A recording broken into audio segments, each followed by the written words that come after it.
So when I was living in Paris, I had this friend named Patricia Moraz, who was a Swiss filmmaker. And she had made this film called Les Indiens sont encore loin with Isabelle Huppert, which was hard to find. And it was playing one day at a movie theater. So I went because, she was my friend.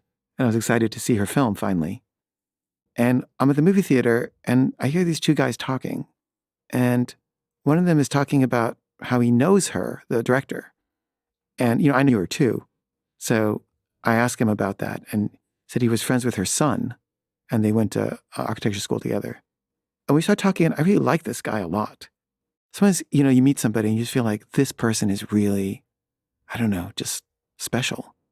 And that they're going to be your lifelong friend. I've had this a few times in my life and this is one of them. And we started hanging out and he was a filmmaker also. And he just seemed really evolved. And he was always stoned and he'd walk around filming things. And he just had an eye for the strange moment. And at one point we decided to move in together and rent an apartment. And, I'd go to this apartment for rent and there'd be 50 people there all wanting the apartment. And, they'd say, show us your pay stubs.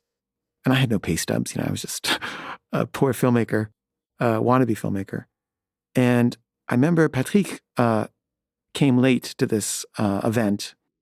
And I said, we're not going to get it. There's 50 people ahead of us and they all have jobs. And he said, we'll get it. I was like, how are you going to get it? He said, trust me, I'll get it for us. So I was like, okay. And it was a woman whose apartment it was, who was renting it. And she was, fairly young and attractive.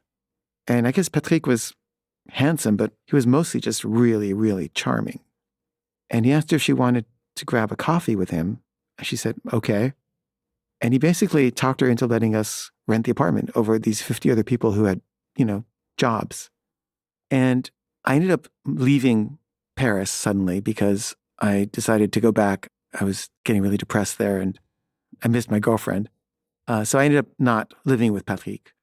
But I remember at the time, I felt like we were like Verlaine and Rimbaud or something. Like we were just these kind of two people who are destined to become important artists who were friends and intersected for a while. That's how I saw it.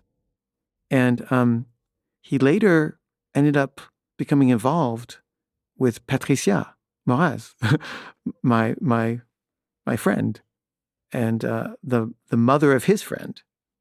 And I used to visit them, and they were just like a couple, and they weren't as friendly to me as I kind of thought they should be or would be. And they seemed very, into their own thing. But I felt a little rejected by both of them. And then I lost touch with Patrick, and him and Patricia broke up. And I looked him up one day on the internet, and there he was. And he was on the internet because there'd been a scandal involving a murder in China. And he had been asked by the Chinese government to testify about this murder. And it seemed like he was implicated, not in the murder exactly, but he was tied to the political leaders who were involved in the murder. And he was being interviewed and he seemed really scared.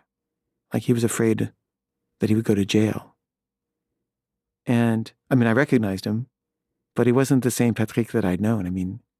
Gone was the insane confidence and bravado and evolvedness.